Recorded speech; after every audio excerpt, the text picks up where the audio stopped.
안녕하세요. 서양 근세 철학사 수강생 여러분. 오늘은 세 번째 퀴즈, 스피노자와 홉스에 대해서 해설을 해드리도록 하겠습니다.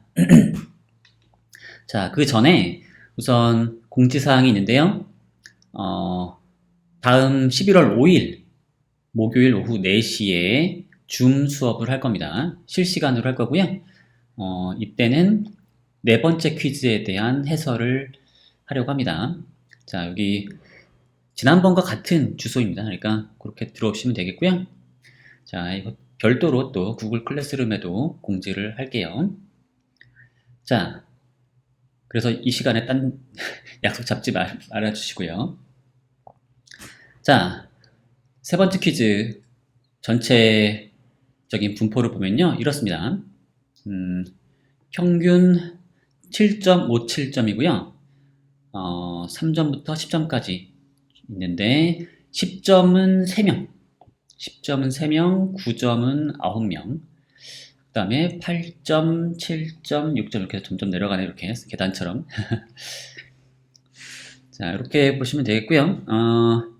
제가 그 주관식 채점을 좀 짜게 했어요, 또.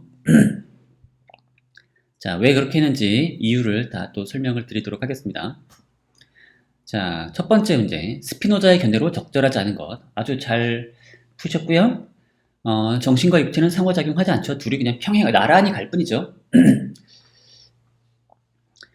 한 가지 인과적 과정이 있는 거고, 거기에 이제 두 측면으로 정신적인 측면과 육체적인 측면이 나란히 이제 나타나는 겁니다. 자, 그 다음에 이제 모든 일은 신에 의한 필연의 산물이죠. 그 다음에 실체의 현존은 실체의 정의에 의해 증명되죠. 자, 여기 약간 두 명이 헷갈리셨던 것 같은데, 그러니까 실체의 정의를 일단 내려요. 그래서 자기 만족적인 존재로서 이제 스스로 존재할 수밖에 없도록 이제 정의를 내린 다음에 이제 그렇기 때문에 실체는 현존할 수밖에 없다는 식으로 증명을 합니다. 그런 방식의 증명을 이제 존재론적, 왜 이런 식이 나오지? 자, 다시요. 존재론적 증명이라고 합니다.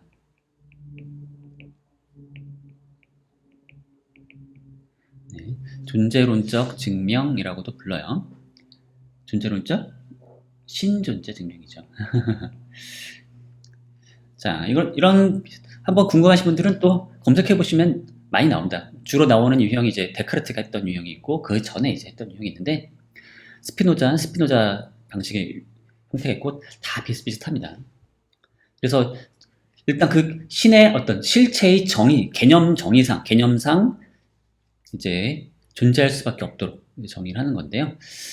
사실 이런 형태의 증명은 나중에 이제 칸트에 의해서 많은 비판을 받습니다. 자, 그 다음에 마지막으로 인간은 자유의지를 통해 정념을 극복할 수 있다. 이런 얘기 한 적이 없죠. 스피노자는 인간은 이제 정념을 극복을 할 수는 있는데 그게 자유의지를 통해서 하는 게 아니라 이해를 통해서 이제 극복을 하는 거고요. 사실은 스피노자의 방식에서는 인간이 자유의지가 없어요. 데카르트와 같은 방식의 그런 자유의지가 없습니다.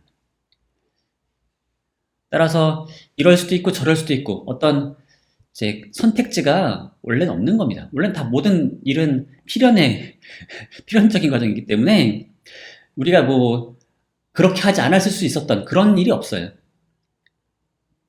다만 우리는 이제 그 이해를 통해서 그럴 수 있었구나, 그럴 수밖에 없었구나라는 걸 이해를 함으로써 이제 마음을 다스릴 수 있다는 식으로 얘기를 하는데, 네, 그게 과연 결정론과 어떻게 연결될 수 있는지 그 부분도 이제 논란거리가 될 수 있는데 어쨌든 스피노자는 이제 정념을 그런 방식으로 이제 극복해야 한다고 주장을 했던 겁니다. 자, 이제 첫 번째 서술형인데요. 신은 모든 것의 내재적 원인이지 초월적 원인이 아니다. 라는 스피노자의 말이 무슨 뜻인지 300자 이내로 해명하라 라고 했습니다. 300자 이내, 이게 짧습니다, 사실. 근데 제가 봤을 때 여러분들 답을 낸 거 보니까 충분히 이제 훌륭한 답안들을 많이 제출해 주셨어요. 자, 그 중에 하나를 뽑아봤는데요. 자, 신은 자기 스스로가 자기 존재의 원인이고 스스로가 생성이 되는 원인이므로 유일한 실체이다. 사실은 요 부분에서 바로 이제 존재론적 신존재 증명이 나오는 겁니다. 자기 존재에 대한 원인이고 스스로가 생성이 되는 원인으로 유일한 실체이다. 그 다음에 유한한 정신, 물체 등은 실체가 아니라 다 신 안에 속해서 존재하는 것이다. 이것은 신과 분리되는 것이 아니라 신의 양태로서 나타난다. 양태는 인과적 과정에 의해 변화하기도 하는데 그 과정에서 신은 밖에서 개입, 초월, 창조하는 것이 아니라 그저 내재하는 것, 모든 것의 내재적 원인일 뿐이다. 신과 세계가 구별되는 것이 아니라 자연이 곧 신이고 세계이다. 신은 자연현상의 총체일 뿐이므로 신이 자연현상에 샅샅이 깃들어 있는 것이다. 거의 더 보탤 게 없는 훌륭한 답안인 것 같고요. 신과 자연을 동일시 했다라고 했죠. 그렇기 때문에 신이 자연을 바깥에서 막 창조하고 개입하고 막 뭔가를 일으키고 이런 게 아니라 자연 그 자체의 작동 원리에 신이 내재 있는 거죠. 그렇게 보시면 될 것 같고요. 이따가 좀 더 자세하게 설명드릴게요. 자, 다른 답안들도 소개해 드릴 텐데요. 자, 이 첫 번째 유형의 답안은 이 빨간 글씨로 제가 색칠한 부분을 보시면은 이게 신이 존재해야 된다라는 얘기, 신이 존재한다라고 하는 일종의 그 존재론적 신존재 증명, 그 부분을 너무 많이 그 부분에 너무 많이 치중을 했어요. 그러니까 질문은 신이 모든 것의 내재적 원인이라는 것, 그리고 초월적 원인이 아니라는 것, 그걸 이제 무슨 뜻인지 설명하라고 했는데, 자, 여기 그것과는 살짝 벗어난 얘기에 너무 치중을 했고요. 그러다 보니까 실제로 이제 내재적 원인에 대한 해석이 이렇게 짧게밖에 못 들어가는 겁니다. 그래서 유일한 실체는 신이며 그는 신의 작동 방식을 법칙적으로 이해하고자 했기 때문에 신은 철저하게 자연 법칙을 통해 모든 것의 내재적 원인일 수밖에 없다. 그러니까 뭐 중요한 얘기가 안 들어있는 건 아닌데 너무 짤막해요, 이 부분이. 사실 이 부분을 없애고 이 부분을 좀 더 부연 설명을 더 늘렸으면 좋았을 것 같아요. 그 다음에 두 번째 유형은 이것도 괜찮은 답입니다. 어느 정도 괜찮아요. 스피노자는 신을 법칙적으로 이해하려 했다. 그에게 실체란 다른 것에 의존하지 않고 그 자체로 파악할 수 있는 것이며 이런 관점에서 실체는 오직 신밖에 없다. 또한 실체로서의 신의 존재와 기계적, 법칙의 세계관을 동시에 확보하려 했고 따라서 그는 세계를 법칙적이고 필연적인 구조로 이해하려 했다. 이러한 인과율이 적용되려면 신이 인격성을 갖고 초월적 존재로서 개입하는 것이 아니라 신이 그 자체로 법칙으로서 자연에 개입하며 따라서 자연 안의 모든 것은 필연적인 인과율의 적용을 받게 된다. 거의 대체로 제 스피노자 얘기에 잘 부합하는 얘기들을 적어놨어요. 근데 약간 표현상 오해의 소지가 있는 표현이 있어요. 그래서 신이 그 자체로서, 그렇죠, 법칙으로서 자연에 개입한다. 이게 자연에 개입한다는 표현이 좀 어색한 거죠. 신이 곧 자연이니까. 그러니까 자연의 두 측면을 볼 수 있는데 자연에서 나타나는 구체적인 어떤 양태들의 변화 과정, 양태들의 이제 어떤 나열, 시간적인 나열로 보게 되면 그건 되게 수동적으로 보일 수 있습니다. 반면에 이제 그것의 어떤 능동적인 원리, 왜 그런 식으로 변하느냐에 대한 어떤 이유를 이제 능동적인 원리에 호소하려고 그러면 이제 신이 들어가게 되면 신 개념에 호소할 수 있는데 그걸 이제 능산적 자연과 소산적 자연 또는 뭐 능동적인 자연, 수동적인 자연 이런 식으로 구분해서 자연의 두 측면을 이제 나눠서 보기는 건데요. 근데 얘가 얘에 개입한다고 표현하진 않습니다. 그러니까 법칙이 어떤 자연 바깥에 존재해서 걔가 이제 어떤 명령을 내려서 자연에 개입한다기보다는 자연 그 자체에 그 법칙이 내재 있다고 보는 거, 그게 일종의 신인 거죠. 그러니까 그게 개입이란 표현이 살짝 이제 어색하다는 겁니다. 그래서 요 뉘앙스를 잘 살리시면 좋을 것 같아요. 자, 세 번째, 내재적에 너무 치중한 나머지 원인이라는 개념에는 좀 소홀한 그런 이제 답안인데요. 여기서 보면은 신이 세계랑 구별되는 게 아니기 때문에 따라서 이제 자연이 곧 신이고 신 속의 모든 것들은 신의 변형태라는 뜻에서 신은 내재적 원인이다. 그러니까 자연에 신이 내재해 있는 거죠. 근데 원인이라는 말이 라고 할 만한 거에 대해서 설명이 안 돼 있어요. 신은 모든 것의 내재적 원인이다 라고 했을 때 원인이라고 할 만한 걸 해석하는 구절이 별로 없는 것 같더라고요. 그래서 요 원인이라는 말, 뭐가 뭐를 일으키고 뭐가 뭐를 일으키고 이것을 좀 해석해 줄 필요가 있거든요. 이제 그게 너무 좀 부족하다는 제 지적입니다. 자, 그래서 원인 개념을 좀 다시 한번 생각해 볼 필요가 있는데요. 이 스피노자가 한 방식이 아닐 수도 있는데 제 방식으로 살짝 재구성을 해보면요. 일종의 시간적인 흐름을 한번 생각해 보시면 좋아요. 시간적인 흐름을 한번 이렇게 놓고서요. 일종의 사건을 시간을 슬라이스를 나누는 거죠. 탁탁 슬라이스를 나눠서 이제 따다다다닥 따다다닥 따다다닥 따다닥 이렇게 시간을 나눠서 시간이 이렇게 흐르는 겁니다. 이쪽으로 흐르는 거예요. 시간이 흐르도록. 그러면 여기 이제 사건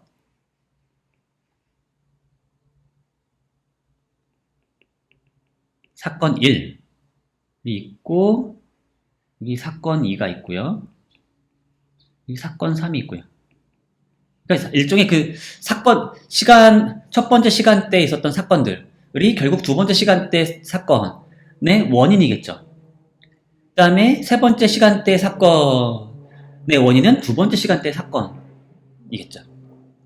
이런 식으로 이제 순차적으로 도대체 이 사건 2가 왜 일어나느냐라고 물어보면 사건 1의 호소에서 이제 얘기할 수 있죠. 도대체 두 번째 사건이 왜 일어났냐? 아, 첫 번째 사건 때문이다. 그 앞에 선행 사건 때문이다. 그 다음에 사건 3가 왜 일어나느냐? 그거는 두 번째 사건들 때문에 일어나는 겁니다. 그것의 선행 사건 때문에 일어난 일이다. 자, 이런 식으로 우리는 이해할 수 있죠. 바로 그러면 이렇게만 이해하면은 뭐예요? 자연 어떤 양태들의 어떤 나열, 시간적인 나열 속에서 앞에 있던 양태가 뒤에 있던 양태의 이제 원인이 되는 거죠. 그러면 이런 식으로 얘기하게 되면 모든 일은 이제 매우 수동적인 바깥에서 뭔가 비행기 소리가 나는데 자, 매우 여기에는 사실은 신이 개입할 원인이 없죠. 신이 개입할 데가 없어요. 일단은 이런 식으로만 우리가 기술하면 그렇죠? 사건 2가 사건 3의 원인이고 사건 1이 사건 2의 원인이에요. 여기 신은 어딨죠? 사건 1이 사건 2의 원인이다. 자, 이렇게만 해도 끝나잖아요. 맞죠? 사건 2는 사건 3의 원인이다. 자, 그런데 스피노자는 여기에 한 층을 더 입히는 겁니다. 사실은 사건 1이 있었다고 해서 사건 2가 일어나야 할 이유가 도대체 또 뭐냐? 라고 물어보면 어떤 그 내적인 어떤 변화의 원리가 있지 않겠냐는 거죠. 첫 번째 사건이 있었으면 그것으로부터 두 번째 사건이 일어나야 하는 그런 내적인 어떤 작동 원리가 있지 않겠냐. 변화의 원리가 있지 않겠느냐. 그 변화의 원리가 어디에 숨어 있어요? 이 사건 1에 개입하고 있는 그 자연의 그 물체들의 속에 숨어 있겠죠. 내재해 있겠죠. 그 숨어 있는 그 원리가 다른 말로 하면 법칙이 되는 거고요. 그걸 구체적으로 말로 표현하면 법칙이 되고 그것을 이제 몽땅 말하면 그게 일종의 신이 되는 거죠. 신. 그러니까 신이 바깥에 있는 게 아니라 사실은 어떻게 제가 그림을 이렇게밖에 못 그렸지만 그 안에 다 숨어 있다고 보시면 됩니다.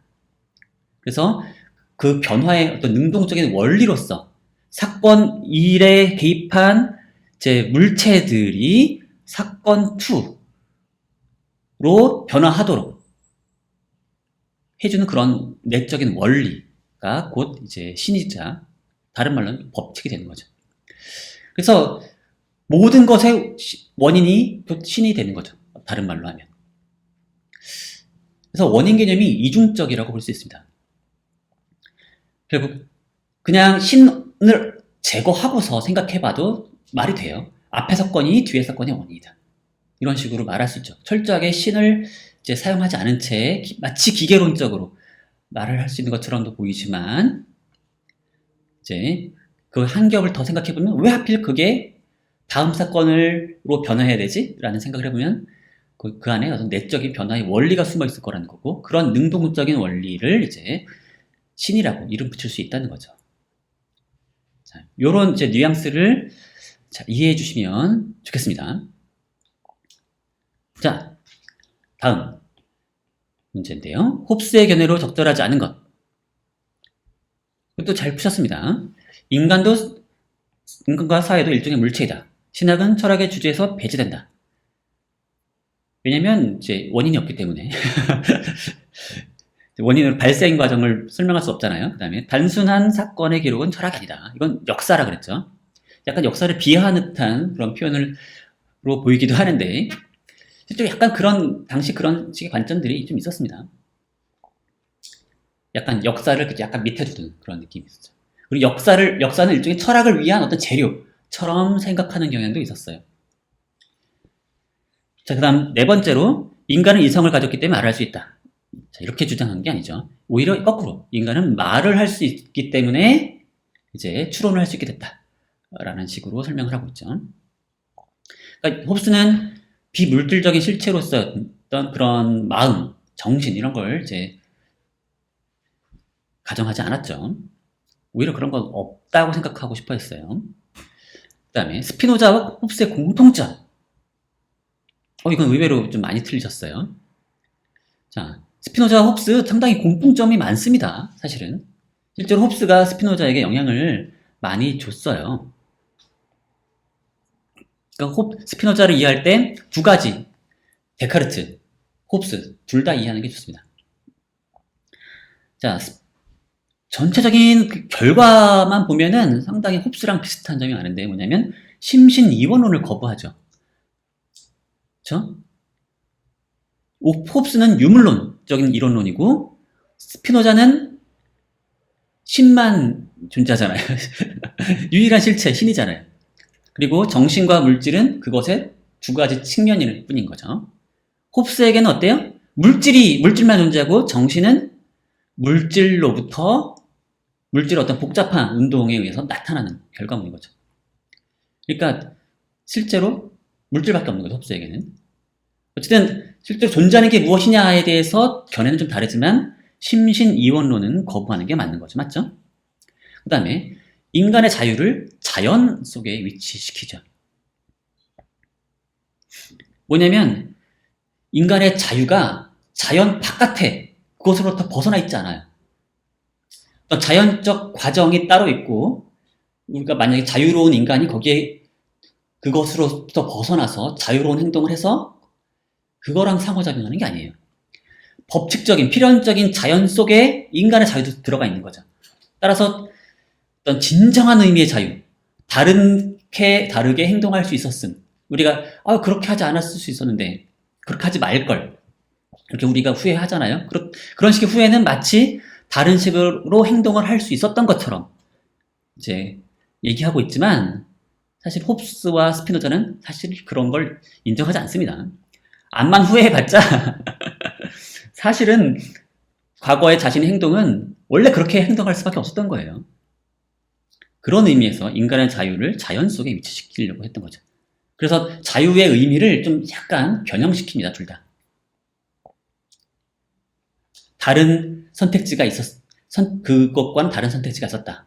라는 식의 자유 개념은 이제 부정하고 좀 이제 낮은 수준의 자유만 인정을 하는 거죠. 그 다음에 세 번째로 선과 악의 근원을 개인의 정념에서 찾았죠. 맞습니다. 일종의 그래서 기본적 출발점은 뭐냐면 이제 국가가 존재하지 않는 한 기본적인 출발점은 선과 악은 선은 나에게 좋은 거고 내가 선호하는 거. 악은 뭐예요? 내가 싫어하는 거예요. 그겁니다. 그게 정념에서 찾는 거였죠.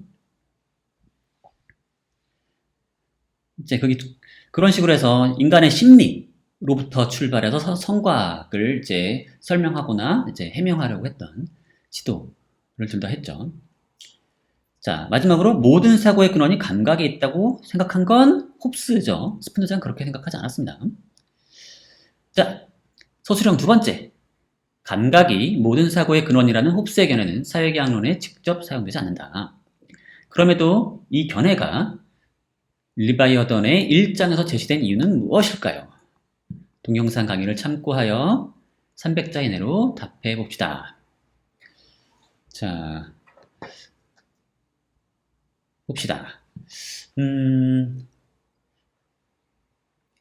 이게 어려운 문제예요. 대신에 제가 수업 시간에 힌트를 많이 줬습니다. 그렇게 힌트를 많이 준 이유는 제가 그 부분에 관심이 있어가지고 제가 고민을 많이 해서 수업 그 강의에 그런 걸 많이 집어넣은 거예요. 이 사람이 유물론자인데, 그러니까 이 사람 어쨌든 네, 그걸 좀 이해해보고자 했던 거였고요. 봅시다. 첫 번째 유형의 답안은 인간에 대한 설명으로부터 사회를 설명하기 위해. 자, 한번 읽어볼까요? 철학의 목적은 유용성이며 원인으로 결과를 도출해낼 수 있어야 한다. 그래서 정념은 서로 비슷하다. 그러므로 인과론적 설명이 가능하며 국가론이라는 사회현상을 설명하며 철학의 유용성을 확보하게 된다. 유용성을 위해 각 단계 사이의 연속성을 주장했고 인간과 사회도 물체로 간주하고 사회는 개인들의 총합이며 개인을 알기 위해서 인간의 마음에 대해 연구의 필요성을 주장했어요. 결국 커먼웰스, 인공인간의 성질을 서술하기 위해선 첫째로 그 재료이며 동시에 제조자인 인간에 대한 설명이 우선적으로 제시되어야 했다는 거죠. 아주 좋은 답안이에요. 아주 정교하게 잘 쓰여진 답안이고요. 여기서 인과론적 설명을 하고 싶었던 거죠. 인과론적 설명, 사회에 대해서 인과론적 설명을 하고 싶었던 거. 그러기 위해선 각 개인에 대한 이해가 필요하다는 거죠. 자, 그렇다면 왜 하필 인간에 대한 설명을 위해 감각이 모든 사고의 근원이라고 정했을까요?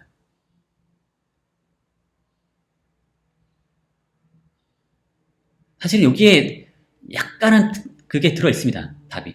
정념이 모두 비슷하다는 거죠. 뭐가 비슷해요? 작동 원리가 비슷하다는 거죠. 작동 원리가 비슷하다는 거고, 사실은 인간에 대한 이해를 하면은 사실 그 이해는 어떤 방식의 이해예요? 약간은 기계론적인 방식의 이해입니다. 그래서 사람들이 일종의 자유가 있는 게 아니에요. 만약에 사람들에게 자유가 있다면 인과론적 설명이 출발부터 안 될 수 있죠. 사람들의 작동 원리가 다 다를 수 있는 거잖아요. 사람들은 다 원하는 바를 자기 마음대로 할 수 있는 거니까요. 그렇기 때문에 인간의 사고에 대한 유물론적인 설명이 필요했던 거예요. 그러니까 사회에 대해서 인과론적 설명을 하고 싶고 그걸 위해서는 각 개인들이 다 비슷한 작동 원리를 가져야 돼요. 정념이 서로 비슷한 작동 원리를 가져야 되는 거고요. 바로 그걸 위해서는 인간에게 자유가 없어야 되는 겁니다.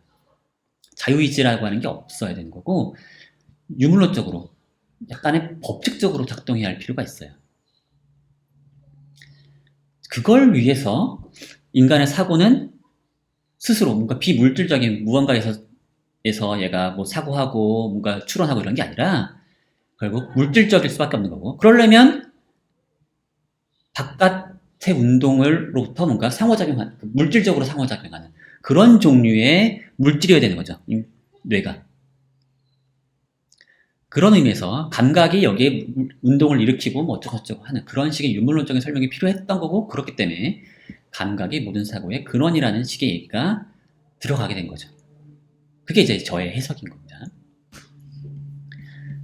자, 그래서 요 두 번째 유형의 답이 방금 전 그 의문에 대한 부연 설명이 되는 그런 답인 것 같아요.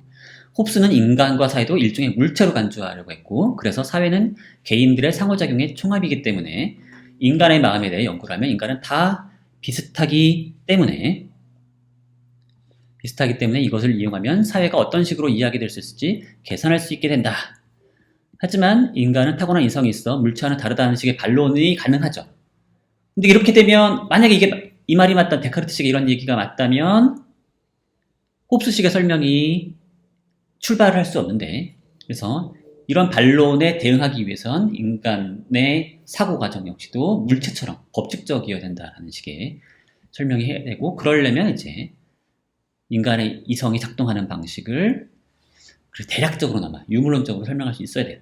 그게 출발점이 바로 감각이 사고의 근원이라고 하는 식의 설명이 되는 거죠. 자, 다음 답안은, 자, 홉스의 이런 얘기가 유물론적 기획의 일환이라는 겁니다. 자, 홉스는 유물론을 위해 경험론을 도입했습니다. 그에 의하면 인간의 마음과 행동 역시 물질의 운동에 기반되어 있다는 기획을 완성하려면 사고의 원천을 감각에서만 찾을 수 있는 거죠. 외부 물질의 운동으로부터 비롯된 내부기관의 운동에 의해서 파생된 그런 상상에 불과하다는 거죠. 또한 그가 말한 모든 사고의 근원이 감각에 있다는 건 결국 유물론적 설명 프로그램의 일환이라는 겁니다. 자, 좋은 답입니다. 좋은 답이고, 실제로 이런 유물론적 기획의 일환으로 이거를 다 이제 하려면 이런 식의 설명밖에 가능하지 않다는 거죠. 그런데 이 답도 아주 좋은 답인데, 제가 조금 더 보태고 싶은 것은 뭐냐면, 제 질문이 이거잖아. 사회계약론에 사용되지 않았으면, 직접 사용되지 않았는데 이거 왜 했냐? 사실 그 질문은 뭐냐면, 사회계약론에 이게 좀 필요한가인 거죠. 만약에 이제 유물론적 기획의 일환으로 경험론을 도입했다면 그게 이제 사회계약론과는 무슨 관련이 있을까라는 질문이죠.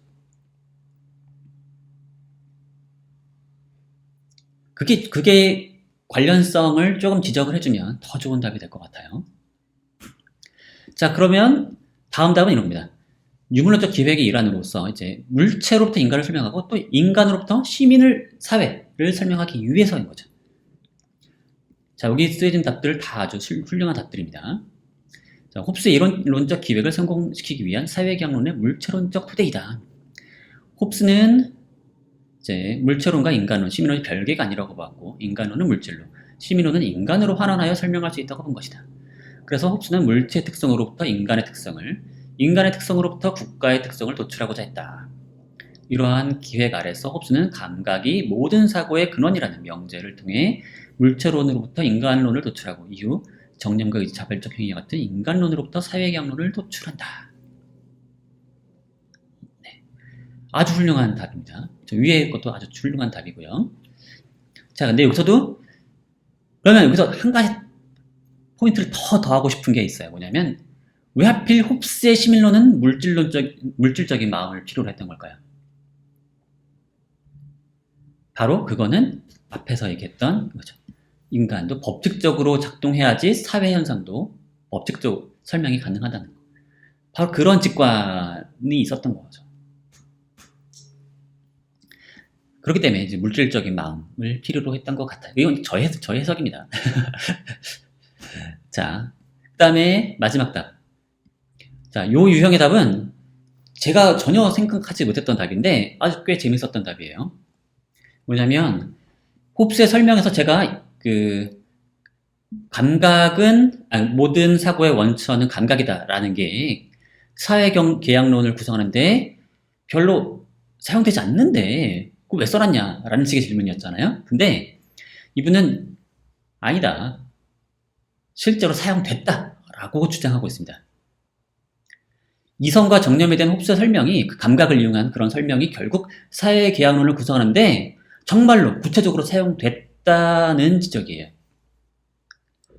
더 읽어보면, 홉스는 감각 중에 특히 고통의 감각을 느끼면 두려움이라는 정념을 느끼고, 의지와 연결되어 자기 보존을 하고자 하는 의지가 생기고, 내가 두려움을 겪지 겪지 않기 위해 어떻게 해야 하는지를 이성으로 사고하게 된다.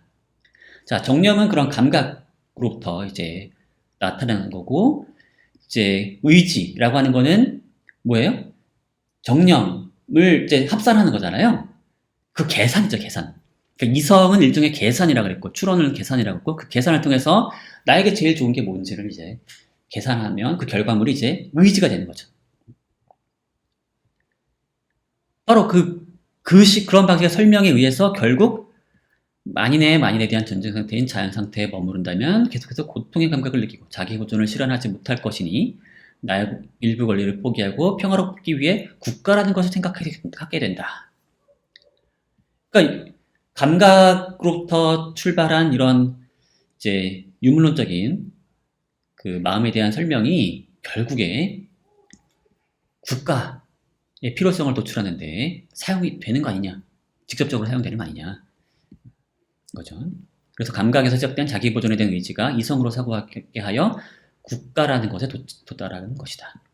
저 아주 훌륭한 답이라고 생각합니다.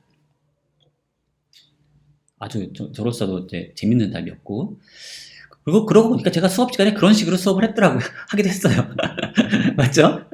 이 국가 홉스의 뒤쪽 사회계약론 수업할 때 제가 거의 이런 식으로 수업을 얘기를 했던 것 같아요.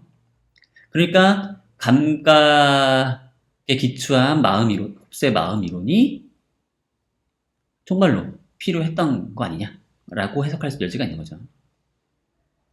그러니까 어떻게 보면 저는 사실 되게 좀 느슨하게 아주 좀 전체적인 틀을 봤을 때 이게 필요한 거다라는 식으로만 생각을 했는데, 그런 식의 답을 기대했는데 사실 되게 구체적으로 사용됐다라는 식의 답도 가능한 거죠. 그럼에도 불구하고 이런 답도, 아주 구체적인 형태의 답도 가능하지만 좀 브로드하게 생각하는 답, 앞의 형식의 답들도 가능합니다. 이런 형태의 답들도 가능하고, 둘 다 상호 보완적인 역할을 할 수 있을 것 같아요. 왜냐하면 여기서 보면 이런 식으로 답을 하게 되면 이것도 답을 했을 때 왜 하필 근데 모든 사고의 원천이 감각이어야 되느냐 라는 식의 질문에 대한 답은 좀 안 되는 것처럼 보이거든요. 홉스는 모든 사고의 근원이 감각에 있다는 식으로 얘기했거든요. 그러니까 자, 이런 형태의 설명을 위해 필요한 것보다 더 많은 주장을, 더 과격한 주장을 홉스는 한 셈이거든요. 사고의 일부는 감각에서 온다라고만 하면 될 수도 있는데 모든 사고의 원천이 감각이다 라는 식으로 설명을 한 데는 좀 더 깊은 이유가 있을 수도 있다는 겁니다. 제가 이걸 비판하려고 얘기하는 게 아니라 어쨌든 좀 더 보완적인 얘기를 해주고 싶어서 한 거고요. 아주 훌륭한 답들이었습니다. 여러분, 너무 저도 좋은 답들을 봐서 기분이 좋았고요. 자, 여기 제가 여기 5가지 유형으로 제가 모아놓은 답들은 아주 좋은 답들이에요.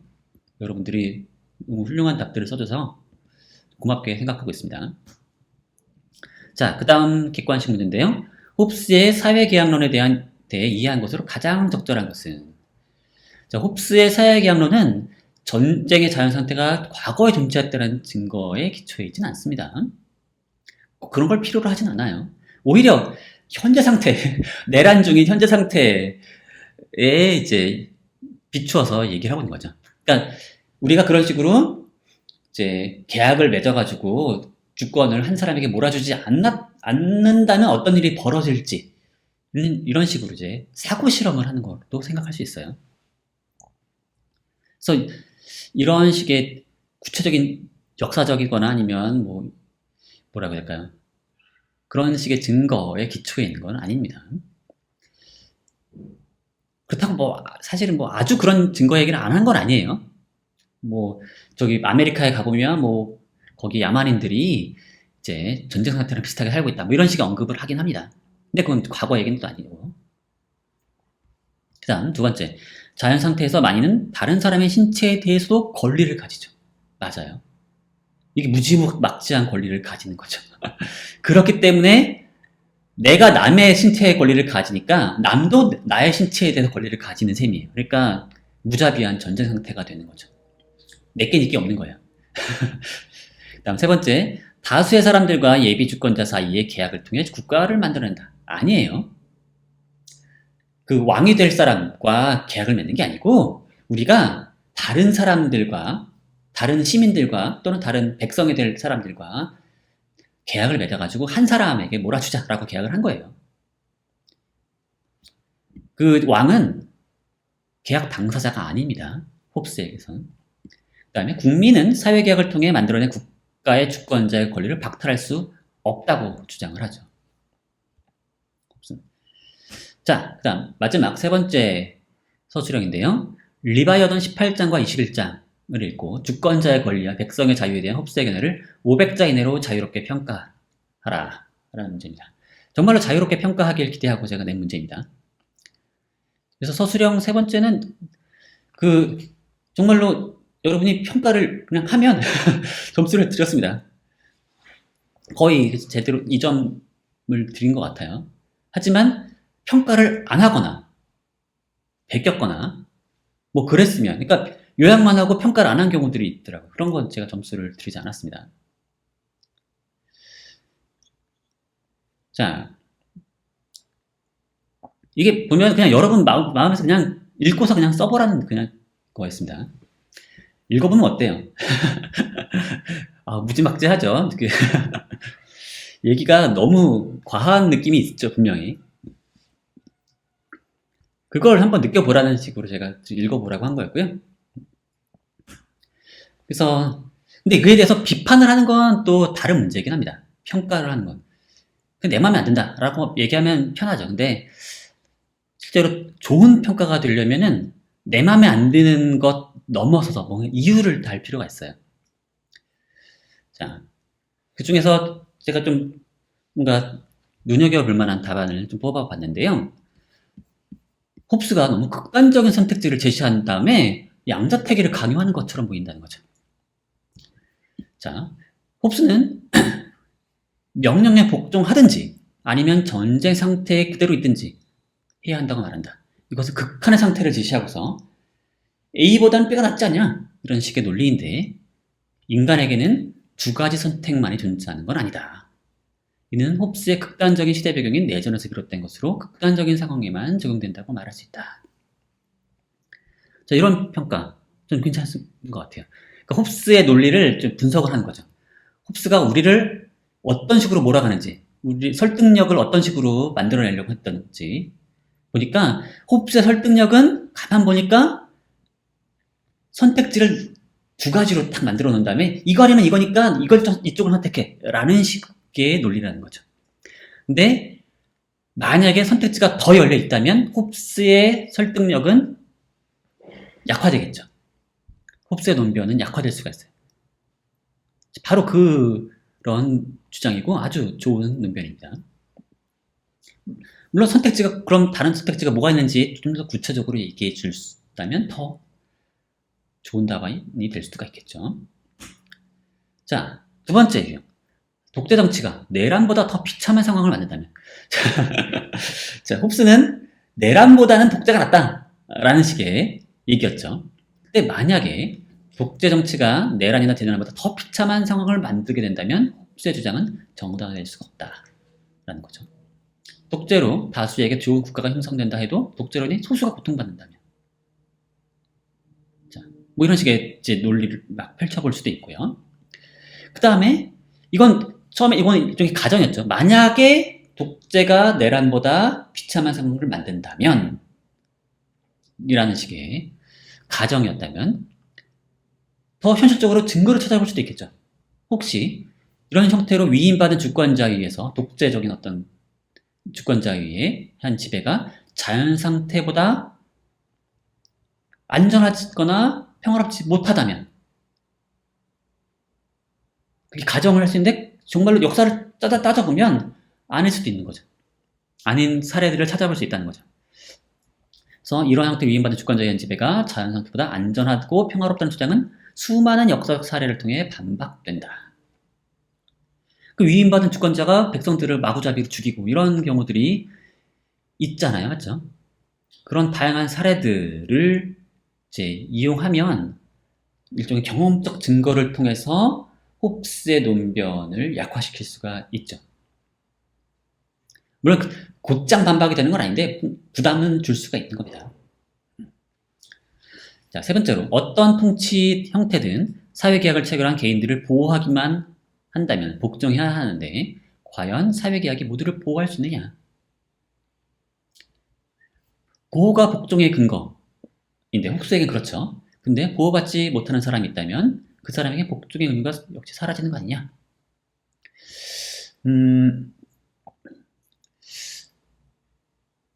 이게 홉스도 비슷한 얘기를 살짝 한 적은 있어요. 사실은 만약에 그 주권자가 우리를 보호를 못해주면 다시 자연 상태로 돌아간다 라는 식으로 약간 그런 얘기를 한 적은 있는데 네, 좋은 논변이고요. 좋은 비판들입니다. 세 번째 유형은 홉스가 이런 식의 형태를 얘기하죠. 사회계약을 통해서 개개인이 사회계약을 통해 주권자에게 자신의 권리를 모두 위임해 주권자의 행위와 판단이 곧 개인의 행위와 판단이 돼버리는 그런 식으로 이제 교묘하게 말을 꾸몄잖아요. 맞죠? 따라서 개인은 주권자의 주권을 박탈할 수도 없고 오로지 복종해야 한다라고 말하고 있는데 이게 말이 되냐는 거죠. 나는 나고 쟤는 걔죠. 주권자의 생각과 행동이 어떻게 내 생각과 동일할 수 있겠습니까? 이건 되게 위임인데 이게 되게 어려운 개념인 거죠. 위임이라고 하는 게 대표자, 나를 대리하는 사람을 세우는 거죠. 맞죠? 이게 굉장히 어려운 일이에요. 사실은. 결국 나 대신에 걔가 뭔가를 하는 건데 그러면 걔가 하는 행동이 결국 행동을 내가 다 인정해 준 걸까요? 사실은 그게 되게 복잡한 게 왜냐면 일단 그러니까 생각만 봐도 내 생각과 내가 위임한 그 사람의 생각이 같을 수가 없죠. 그리고 사회계약을 통해서 여러 사람이 거기에 사회계약에 참여했다면 다른 사람도 나랑 또 다르겠죠. 다양한 생각을 가지고 있잖아요. 각자의 취향, 성향, 가치관이 다른데 오로지 한 명의 생각과 판단을 따르는 게 어떻게 말이 될 수 있느냐. 아주 중요한 지적을 하고 있는 거고요. 결국 홉스가 하나에게 어떤 단일한 무언가에게 집단이나 단일한 사람에게 권리를 이제 모두 몰아주는 그런 형태라고 하는 건 일종의 위임된 이제 권력이라는 거죠. 위임된 권력. 그 위임이라고 하는 게 도대체 무슨 뜻이고 그게 갖춰야 할 조건이 무엇이고 이거에 대해서 좀 더 상세한 고민이 필요하다는 걸 알 수가 있습니다. 간단한 문제가 아닌 거죠. 홉스는 이 복잡한 문제를 뭐로 다 퉁치냐면 근데 만약에 우리가 복종을 안 하면 우리의 안전이 위협받기 때문에 내란으로 갈 수 있기 때문에 복종해야 한다는 식으로 몰고 가죠. 근데 애초에 이 위임이라고 하는 것 자체가 사실은 굉장히 어려운 개념이기 때문에 그렇게 간단한 그런 식으로 이렇게 정당화하는 걸로 만족될 수는 없는 것 같아요. 자, 그 부분. 이거 사실은 그래서 로크가 이 부분을 상당히 깊게 논의합니다. 로크가. 그 다음 시간에 다루게 될 거고요. 일단, 네 번째. 이거 읽어보니까 홉스가 백성에게 인정한 자유라고 하는 게 너무 허망하다. 왜냐면 백성이 거부할 수 있는 주권자의 명령이 자신의 생명을 빼앗는 명령이라고 했는데, 그러니까 결국 생명 보호를 목적으로 위임한 거잖아요, 맞죠?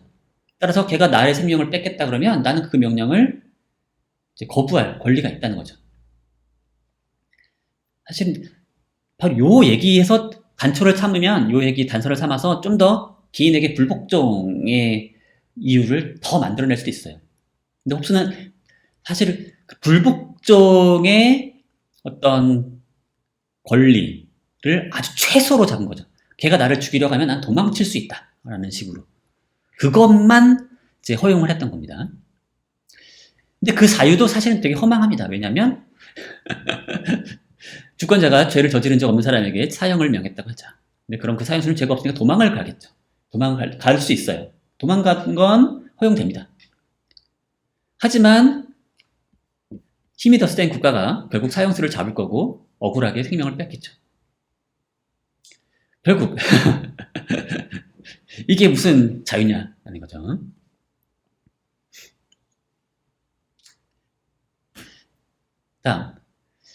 다음 유형은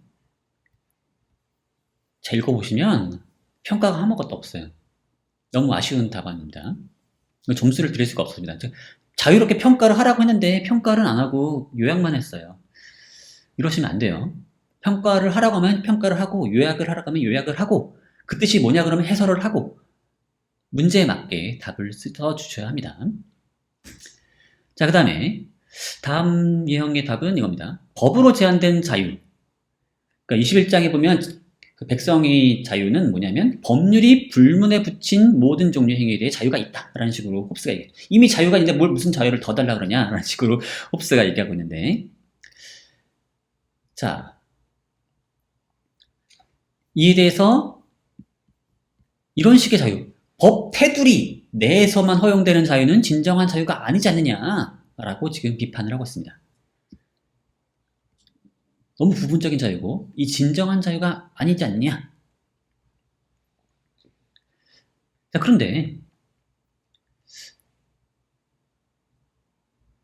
오늘날 현대사회에서 우리는 이것보다 이걸 넘어서는 자유를 누리고 있나요? 물론 우리 할 수는 있죠, 다. 그거 마찬가지예요. 홉스 시절에도 할 수 있어요. 법을 어길 수 있습니다. 다만 법을 어기면 처벌받는 거죠. 오늘날도 그렇죠. 그런 의미에서 법을 어길 자유는 없다는 식으로 이제 홉스가 얘기한 거예요. 오늘날도 법을 어기면 안 되죠. 그렇지 않나요? 사회에서 법을 어겨도 된다고 얘기하나요? 법을 어길 그런 자유가 여러분에게 있다고 얘기하나요? 그러지 않잖아요. 그럼 과연 우리가 홉스가 얘기한 그 자유를 초과하는 그런 자유를 누리고 있는지 좀 따져볼 필요가 있습니다, 사실은. 이게 진정한 자유가 아니라고 하는 식의 비판에 대해서 다시 한번 재검토가 필요해 보여요.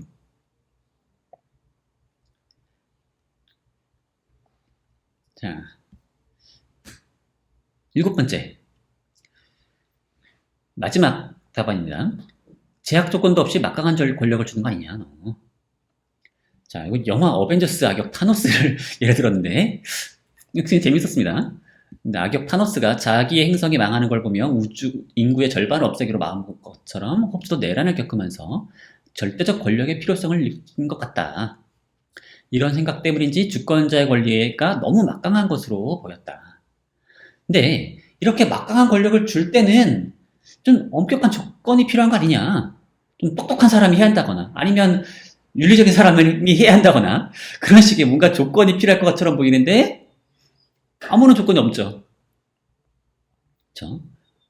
통치자로서 마땅한 사람이 무엇을 만족해야 될지에 대한 조건도 없이 걔한테 너무 막강한 권력을 주니까 좀 위험한 것 같다.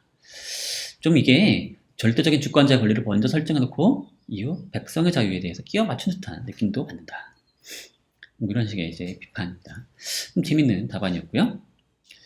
자, 이런 식으로 제가 여러분들에게 엄청난 걸 기대하거나 그런 걸 요구한 건 아니고 이런 식으로 그냥 자유롭게 정말로 평가를 했으면 했던 거고요.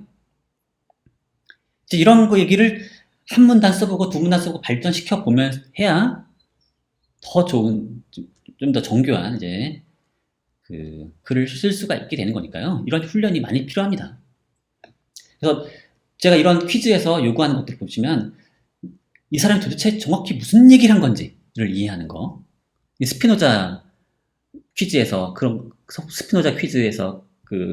한 거였죠. 도대체 그게 무슨 뜻이냐지를 정확하게 이해하는 것. 두 번째로 이 사람이 왜 그런 얘기를 했는지를 이해해 보는 거.